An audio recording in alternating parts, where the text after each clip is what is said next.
میں انشاءاللہ تعالیٰ آپ کو یہ یقین دلاتا ہوں کہ 8 فروری کا جلسہ KPK کے تاریخ کا سب سے بڑا جلسہ ہوگا۔ آج میں نے مردان، چارسدہ اور پشاور کا وزٹ کیا، اور جو ورکر جتنے چارج تھے اتنے چارج میں نے یہ 26 سال میں اتنے نہیں دیکھتے تھے۔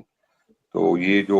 لوگ ہی کہہ رہے تھے یا اس کی غلط فہمی تھی کہ ورکر جو ہے تک گئے ہیں یا ورکر شاید ڈر گئے ہیں، تو اسی کوئی بات نہیں۔ ورکر آج بھی خان سے جڑے ہوئے ہیں اور انشاءاللہ تعالیٰ اپنی ہی ذاتی ریسورسز پہ انشاءاللہ تعالیٰ وہ جلسے میں پہنچیں گے۔ اس دفعہ نہ ہم نے کسی کو گاڑی دینی ہے، نہ کسی کو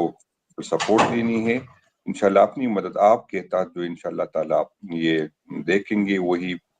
موجودہ حکومت اور ان کے پیچھے جو ادارے ہیں ان کو پتہ چل جائے گا، ان کی جو یہ غلط فہمی ہے انشاءاللہ تعالیٰ 8 فروری کو یہ جو ہے یہ دور ہو جائے۔ وہ جس طرح پہلی 8 فروری کو قوم عمران خان صاحب کے ساتھ تھی، ابھی اس میں اضافہ ہوا ہے کیونکہ ریاست نے جو دہشت گردی 26 نومبر کی، اس سے پہلے جو ریاست نے جو جبر کیا، جو ظلم کیا،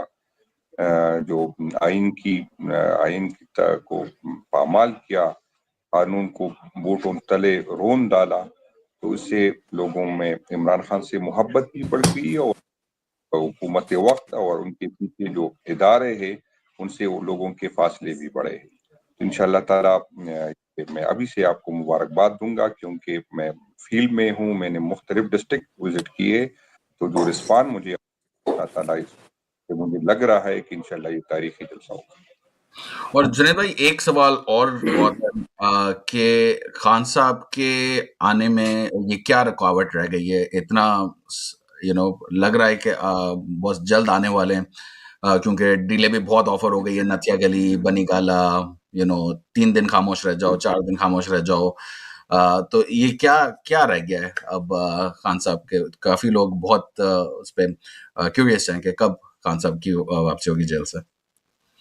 اصل میں خان صاحب پہ جو FIR کیٹی گئی یا جس طرح کی سزائیں اس کو دی گئی ہے، تو سب کو پتا ہے کہ وہ غیر قانونی سزا ہے اور اس کو عدالت کو کنٹرول کیا گیا۔ تو یہ نہیں ہے، اگر خان صاحب نکلنا چاہتے ہیں تو خان صاحب آج ہی نکل سکتے ہیں، اور اس کی جو جس طرح آپ نے فرمایا، خان صاحب کو مسلسل یہ آفر آتی ہے اور آج بھی یہ آفر ہے کہ خان صاحب 2 سال تک اس حکومت کو چلنے دے، لیکن نہ خان صاحب اس پہ راضی ہے اور نہ PTI ورکر اس پہ راضی ہوں گے۔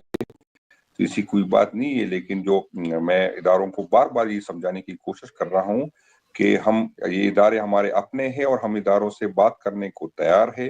اور وہ اس لیے کہ ہم اس کو اون کرتے ہیں، یہ کسی کی جاگیر نہیں ہے، یہ ہمارے ٹیکس پیسوں سے ہے، اور ہم چاہتے ہیں کہ ادارے مضبوط ہو، کیونکہ مضبوط پاکستان کے لیے مضبوط ادارے ضروری ہے۔ لیکن یہ اس صورت میں ہو سکتا ہے جب اداروں کے پیچھے عوام ہو۔ جو یہ فاصلے اداروں اور عوام کے درمیان جو پڑے ہیں، اگر اس کو کم کرنا ہے تو ادارے ایک قدم آگے آئے، اپنے رویوں سے ثابت کرے، اور یہ جو اس کی یہ غلط فہمی ہے کہ ہم دبا کے، ہم FIR کاٹ کے، ہم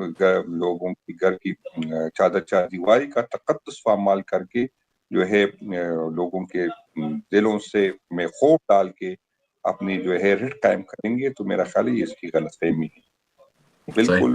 ہم چلو ٹھیک ہے جنید اکبر صاحب۔ جی نہیں میں سوچ رہا ہوں آپ سوال پوچھیں، ان کا اسکیجول کافی بزی ہے، تو میں چاہ رہا تھا میں اسی لیے میں بس ان سے اجازت چاہ رہا ہوں، کیونکہ انہوں نے کہا تھا صرف 5 منٹ ہے میرے پاس۔ تو جنید صاحب آپ کا شکریہ، مجھے پتا ہے کہ آپ کی بہت زیادہ میٹنگز ہیں۔ Good luck to your